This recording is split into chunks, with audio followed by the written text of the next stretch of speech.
Pour être président du peuple, président des cœurs, j'ai eu de nombreuses épreuves sur mon chemin. Une des épreuves fut le fait que je sois amené de force en hôpital psychiatrique. Pourquoi? Parce que être Dieu, ça fait peur. Personne n'a jamais entendu quelqu'un dire je suis Dieu. Et moi je le dis avec fermeté, pardon. Faut savoir que je suis obligé de prendre des médicaments par rapport à cela, mais ça me convient bien. Mais j'ai besoin de beaucoup de sommeil parce que ça fait partie de ma gestation divine. En fait, j'ai besoin vraiment de beaucoup de sommeil. Je peux dormir parfois 15 heures par jour. Pourquoi? Parce que mon corps en a besoin. Parce que je traverse des choses qui... En gros, je suis à l'entrée de la mort et je continue mon chemin quand même. Entre faire des puzzles et m'endormir dans ma chambre. Donc vraiment particulier. Là, je viens de me couper les cheveux, ça fait du bien. J'aime être pur comme ça. Être chauve, c'est être pur, c'est ne pas avoir d'impureté. Et du coup, cet hôpital psychiatrique, c'est vrai que j'en ai pas du tout parlé.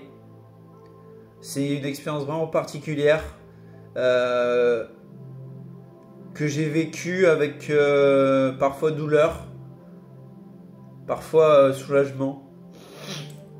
J'ai rencontré une amie à moi, qui est maintenant mon amie. Et j'ai aussi rencontré des fous, hein, faut dire ce qu'il y a. Il y a certaines personnes qui étaient folles et certaines ne l'étaient pas.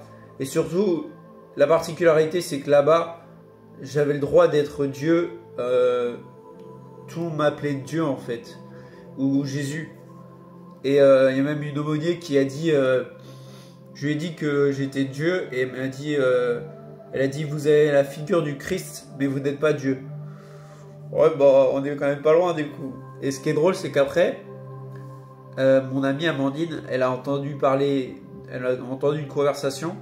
Elle a capté une conversation et dans la conversation, il y avait le fait de dire alors j'ai connu beaucoup de choses dans ma carrière, mais là, c'est vraiment particulier ce que j'ai connu. J'ai rencontré Dieu. Elle était toute déboussolée. Du coup, voilà. Mais ce séjour, à un moment, je voulais partir au plus vite en fait. Mais le timing divin n'était pas de partir au plus vite.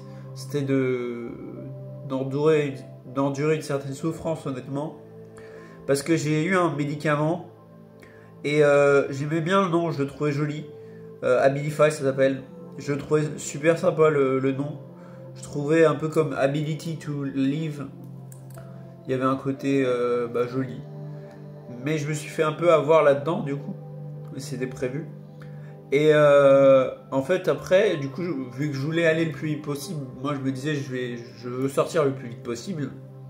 Et je leur ai laissé me faire une injection dans l'épaule qui tient 1 mois. C'est l'épaule droite d'ailleurs. Et cette injection, c'était du coup l'Abilify, mais une dose pour 1 mois quoi. C'était une dose très forte. Et en fait, dans les effets secondaires de ce fameux Abilify, il y avait ce qu'on appelle de l'acathysie. L'acathysie, qu'est-ce que c'est? C'est le besoin de bouger tout le temps. Tout le temps, de ne pas s'asseoir, bouger tout le temps. Et c'était horrible parce qu'en gros, je pouvais m'asseoir que pendant 1 ou 2 minutes.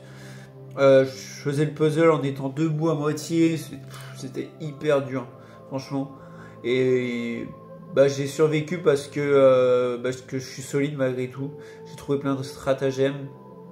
Mais c'était mon corps qui était sans repos.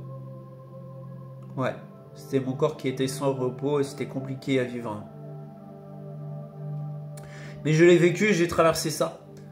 Quand au bout d'un moment, il y a eu des médicaments correcteurs de ça, donc qui ont essayé de faire partir la molécule au plus vite. Et après, je suis sorti de l'hôpital psychiatrique avec encore un peu de cette molécule en moi. C'était vraiment particulier. Alors l'hôpital psychiatrique, bah il y a des fous hein, dedans, clairement. Enfin, il y en a qui vont rester là-bas peut-être à vie. Il y en a qui sont de passage. Beaucoup sont de passage. Et moi, il faut savoir que je suis resté 2 mois. Je parle un peu du nez, excusez-moi. Je suis resté 2 mois dans cet hôpital psychiatrique. Je faisais les 100 pas beaucoup.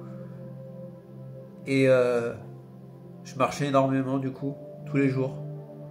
Dans un petit carré de...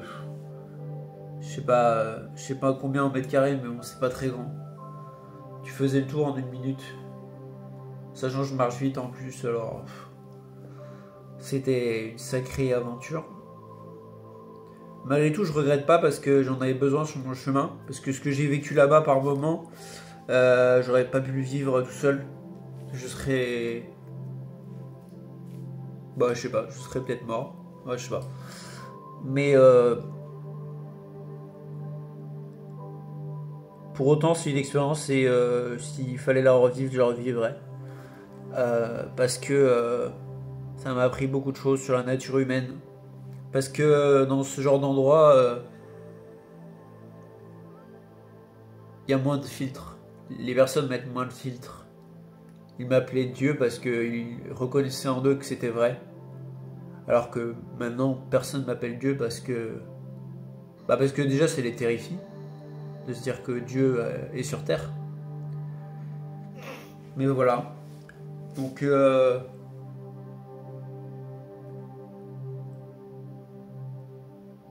C'était vraiment une expérience transformatrice.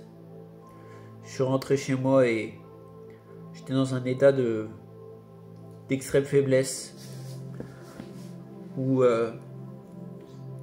mon premier réflexe c'était de dormir. Il fallait que je dorme. Mais ce que je savais pas, c'est que c'était que le début d'une gestation divine importante. En fait,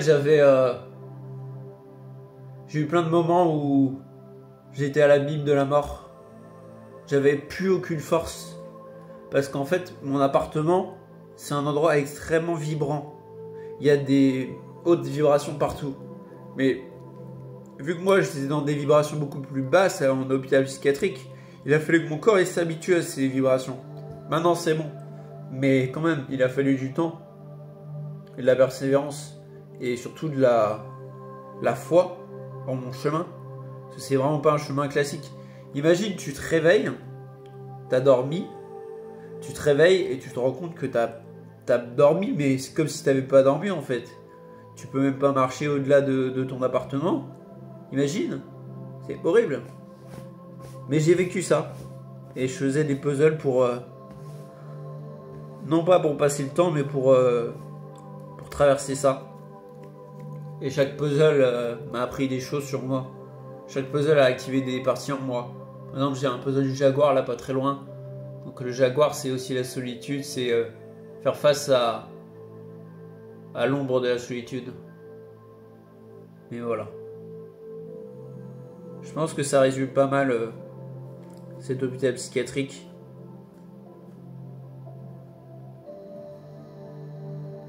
Ça m'a réconcilié avec les médicaments. C'est pas que de la merde. Il y a des médicaments qui ont leur utilité. Et je l'ai vu moi-même. Donc voilà, je vous parle sans filtre sur cette expérience en hôpital psychiatrique. Si vous voulez commenter, liker, partager, ça me ferait chaud au cœur. Si vous avez des questions, allez-y, n'hésitez pas. Je vous aime. Et j'ai hâte d'être président. Pour pouvoir changer le monde vraiment. Pas juste un petit peu. Ciao.